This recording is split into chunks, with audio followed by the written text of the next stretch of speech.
जय श्री राम। आप सभी दर्शकों का बहुत बहुत स्वागत है। आज का चर्चा का विषय है कि शूद्र जाति होती है या शूद्र अवस्था होता है। क्या ऐसा तो नहीं कि प्रत्येक मनुष्य के जीवन में शूद्र अवस्थाएं आती हो। ये इसी पे आज हम चर्चा करेंगे और इसी को समझेंगे। प्रत्येक मनुष्य एक दूसरे पर जीवन निर्वाह के लिए निर्भर है। कोई भी व्यक्ति परस्पर सहयोग एवं सहायता के बिना न मनुष्योचित जीवन व्यतीत कर सकता है और न ही जीवन में उन्नति कर सकता है। अतः इसके लिए आवश्यक था कि व्यक्ति जीवन यापन के लिए महत्वपूर्ण सभी कर्मों का विभाजन कर ले एवं उस कार्य को करने हेतु जो शिक्षा अनिवार्य है उस शिक्षा को ग्रहण करे। सभी मनुष्य जानते हैं कि अशिक्षित एवं अप्रशिक्षित व्यक्ति से हर प्रकार से शिक्षित एवं प्रशिक्षित व्यक्ति उस कार्य को भली प्रकार से कर सकता है। समाज निर्माण का यह भी एक मूल सिद्धांत है कि समाज में कोई भी व्यक्ति बेकार न रहे एवं हर व्यक्ति को आजीविका का साधन मिल जाए। कोई भी मनुष्य कुल और जाति के कारण ब्राह्मण नहीं हो सकता। यदि चंडाल भी सदाचारी है तो ब्राह्मण है, ऐसा महाभारत में लिखा हुआ है 226वें श्लोक में। जो ब्राह्मण दृष्टा कर्म करता है वो दंभी, पापी और अज्ञानी है, उसे शूद्र समझना चाहिए, और जो शूद्र सत्य धर्म में स्थित है उसे ब्राह्मण समझना चाहिए। ये 216 महाभारत में मिल जाएगा 216 श्लोक में। शूद्र यानी कि ज्ञान संपन्न हो तो वह ब्राह्मण से भी श्रेष्ठ है और आचार भ्रष्ट ब्राह्मण शूद्र से भी नीचे है। ये भविष्य पुराण में आपको मिल जाएगा। इसके अतिरिक्त शूद्रों के पठन पाठन के विषय में लिखा है कि दुष्ट कर्म करने वाले को उपनयन अर्थात विद्या ग्रहण करना चाहिए। ये हरिहर भाष्य में है। कर्म पुराण में शूद्र की वेदों का विद्वान बनने का वर्णन इस प्रकार मिलता है। वत्सर के नए ध्रुव तथा रेभ्य 2 पुत्र हुए तथा रेभ्य वेदों के पारंगत विद्वान शूद्र पुत्र हुए। इसके अलावा मैं आपको वैदिक शास्त्रों में से ऐसे हजारों सूक्त श्लोक मंत्र दे सकता हूं जो ये सिद्ध करते हैं कि शूद्र कोई एक जाति नहीं वरन कर्म के आधार पे एक वर्गीकरण था। अब प्रश्न ये आता है कि फिर शूद्र कौन है? अस्पृशंसयता क्यों उन्हें वैदिक कर्म से दूर रहने को कहा जाता है?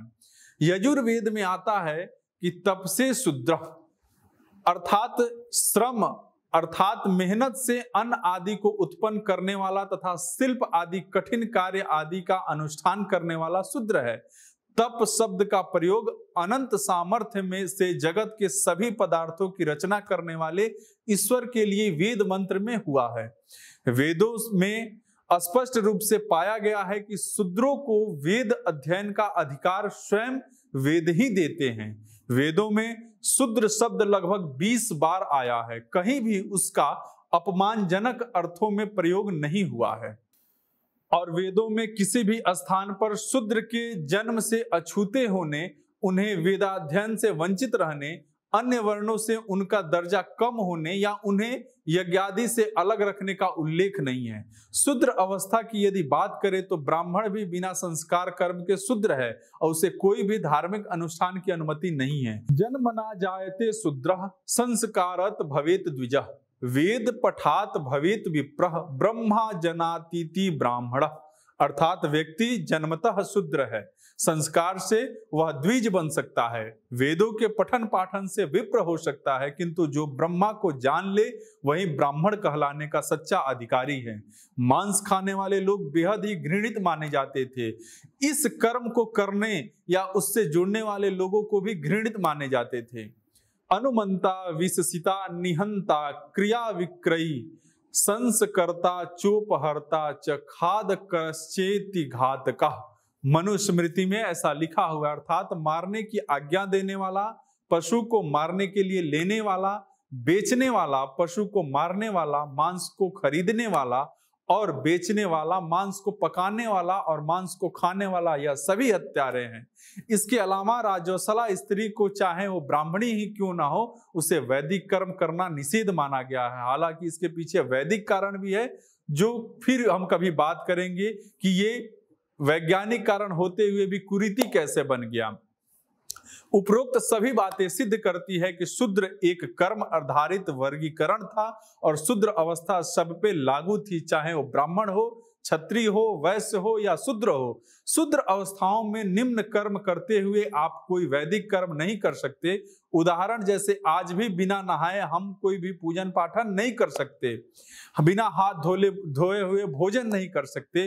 विद्वान लोग भली भांति से जानते हैं कि जिस प्रकार से शरीर का कोई एक अंग प्रयोग में न लाने से बाकी अंगों को भली प्रकार से कार्य करने में व्यवधान डालता है, उसी प्रकार से समाज का कोई भी व्यक्ति बेकार होने से संपूर्ण समाज को दुखी करता है। सब भली प्रकार से जानते हैं कि भिखारी, चोर, डाकू, लूटमार आदि करने वाले समाज पर किस प्रकार से बोझ हैं।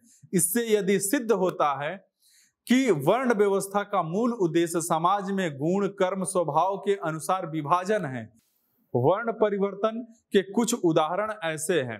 ऐतरेय ऋषि दास अथवा अपराधी के पुत्र थे, परंतु उच्च कोटि के ब्राह्मण बने और उन्होंने ऐतरेय ब्राह्मण और ऐतरेय उपनिषद की रचना की। ऋग्वेद को समझने के लिए ऐतरेय ब्राह्मण अतिशय आवश्यक माना जाता है। एलूस ऋषि दासी पुत्र थे, जुआरी और हीन चरित्रहीन भी थे, परंतु बाद में उन्होंने अध्ययन किया और ऋग्वेद पर अनुसंधान करके अनेक आविष्कार किए। ऋषियों ने उन्हें आमंत्रित करके आचार्य पद पर आसीन किया। सतकाम जाबाल गणिका के पुत्र थे, परंतु वे ब्राह्मणत्व को प्राप्त हुए। राजा दक्ष के पुत्र प्रिसद शूद्र हो गए थे, प्रायश्चित स्वरूप तपस्या करके उन्होंने मोक्ष प्राप्त किया। राजा नेदिष्ट के पुत्र नाभाग वैश्य हुए। पुनः इसके बाद कई पुत्रों ने क्षत्रिय वर्ण अपनाया। दृष्ट नाभाग के पुत्र थे, परंतु ब्राह्मण हुए और उनके पुत्र ने क्षत्रिय वर्ण अपनाया। आगे उन्हीं के वंश में पुनः कुछ ब्राह्मण हुए। भागवत के अनुसार राजपुत्र अग्निवेश्य क्षत्रिय हुए। विष्णु पुराण और भागवत के अनुसार रथोत्तर क्षत्रिय से ब्राह्मण बने। हरित क्षत्रिय पुत्र से ब्राह्मण हुए। क्षत्रिय कुल में जन्मे शासक ने ब्राह्मणत्व प्राप्त किया।